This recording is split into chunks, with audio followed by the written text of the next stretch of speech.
The language in the gospel today sounds like a description of the devastating fires burning in California. In those days, after the time of suffering, the sun will be darkened and the moon will not give its light. In the vision from the book of Daniel and in chapter 13 in Mark's gospel, two different biblical writers reflect on the end times. The biblical term for this kind of writing is apocalyptic. The word apocalypse comes from the Greek for uncovering or revealing, which makes it a word about possibilities. And while uncovering something we just as soon keep hidden is a frightening prospect, the point of apocalypse is not to frighten us into submission. Kathleen Norris, who writes from the Western Prairies, says that although apocalyptic literature is often criticized as pie-in-the-sky fantasizing, she believes its purpose is to teach us to think about what she calls next year country in a way that sanctifies our lives here and now. She said next year country is a treasured idiom of the Western Dakotas, an accurate description of the landscape that farmers and ranchers dwell in. Next year, rains will come at the right time. Next year, I won't get hailed out. Next year, winter won't set in before I have my hay hauled in for winter feeding. Norris says she doesn't know a single person of the land who uses the idea of next year as an excuse not to keep on reading the earth, not to look for the signs that mean you've got to get out and do the field work when the time is right. And so maybe we're meant to use apocalyptic literature in the same way, not as an allowance to indulge in an otherworldly fixation, but as an injunction to pay closer attention to the world around us. When we read apocalyptic literature, these words from a 4th century monk might be helpful. We should think of the task of reading Scripture as working the earth of the heart. For it is only in a disturbed, plowed-up ground that the seeds we plant for grain can grow. In today's gospel, the disciples are marveling at the sacred temple, which was destroyed probably around the year 70 of the 1st century. Last week, Jesus was sitting in the temple opposite the treasury. But now Jesus is sitting opposite the temple on the Mount of Olives.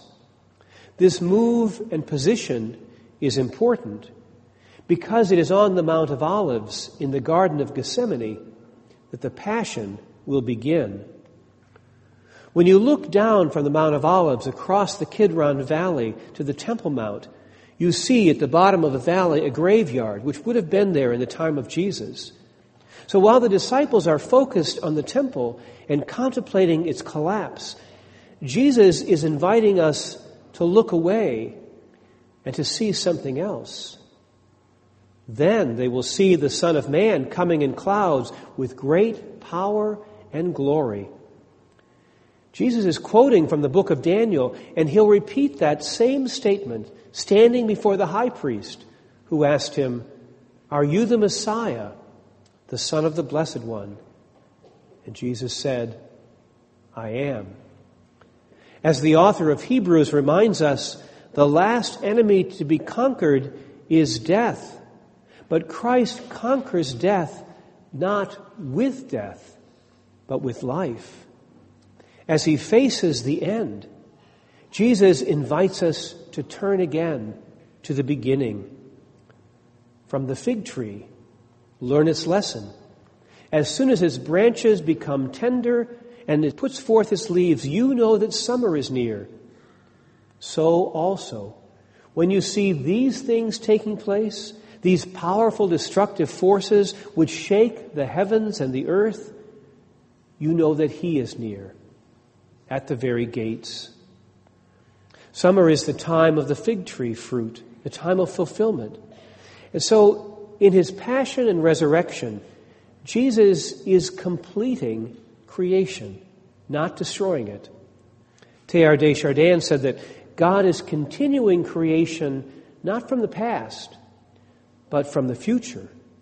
Christ is the omega point, drawing all creation into the God self. Apocalyptic writing has a sense of both the already and the not yet.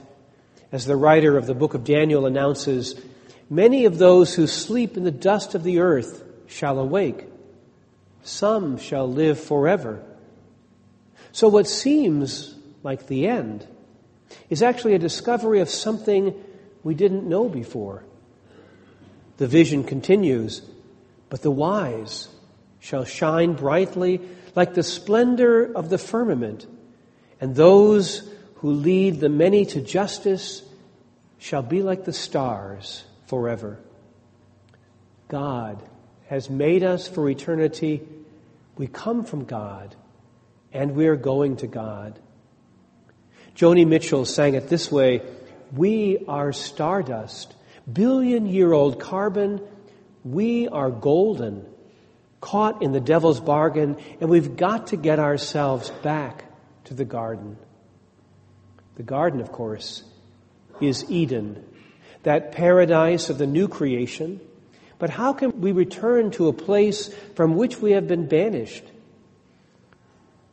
Jesus is taking us back to the garden. The Passion begins on the Mount of Olives in a garden of Gethsemane. The garden is a place where lovers meet. After the resurrection, Mary Magdalene searches for Jesus in the garden. So the garden is a place of love. In the midst of violence and evil, Jesus enters the garden. And as we sang in Psalm 16, with God at my right hand, I shall stand firm. Jesus centers himself in the Father's love. And so instead of being paralyzed by the evil forces of the world, Jesus continues to act. He's going to give his life away in love. Jesus is showing us where to stand in the center of the Father's love. Susan Palo Sherwin wrote a wonderful image reflecting on the dynamic of the cross. She said there's a still point at the center of the cross where all is in harmony and all in balance. It is here at this point where the tensions of the crossings are equal and cannot pull. It's like the wheel of destiny depicted in medieval illuminations. If you place yourself at the rim, you are constantly being pulled down or pushed up. But if you place yourself at the center, at the still point of the turning world, there is calm, there is peace. Heaven and earth will pass away, but my words will not pass away.